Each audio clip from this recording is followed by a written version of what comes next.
Good morning বন্ধুরা, সবাই কেমন আছো? আশা করি সবাই ভালো আছো। আর আমিও তোমাদের ভালোবাসায় অনেক ভালো আছি। আর এখন আমি সকালবেলা সমস্ত বাসি কাজ সেরে এক বালতি জামা কাপড় কেচে স্নান করে আসলাম।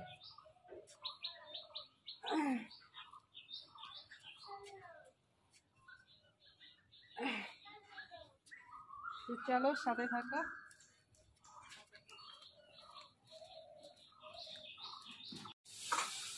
আর চলে এলাম বন্ধুরা সকালে ব্রেকফাস্ট করতে।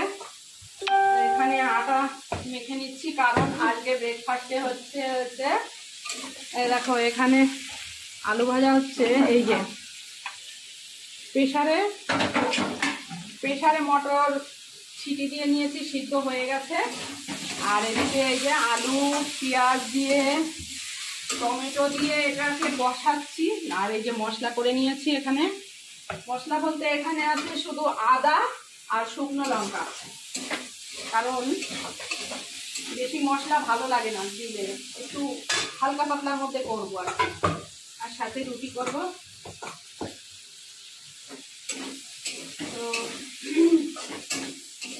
তো চলো আজকের মিনি ব্লগটা এই অবধি, দেখা হবে নেক্সট ব্লগে। সবাই ভালো থেকো, টাটা।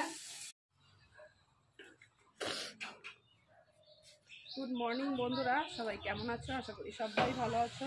আর আমিও তোমাদের ভালোবাসায় অনেক ভালো আছি। আর এখন আমি সকালবেলা সমস্ত বাসি কাজ সেরে এক বালতি জামা কাপড় কেচে স্নান করে আসলাম।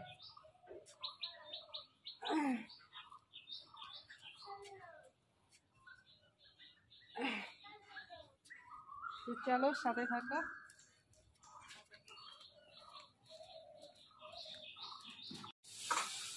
আর চলে এলাম বন্ধুরা সকালে ব্রেকফাস্ট করতে।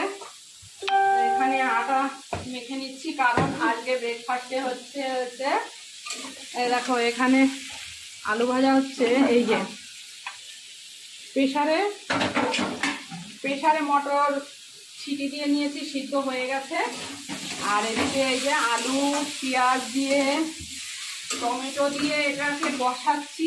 আর এই যে মশলা করে নিয়েছি। এখানে মশলা বলতে এখানে আছে শুধু আদা আর শুকনো লঙ্কা, কারণ বেশি মশলা ভালো লাগে না দিলে, একটু হালকা পাতলার মধ্যে করবো আর সাথে রুটি করব।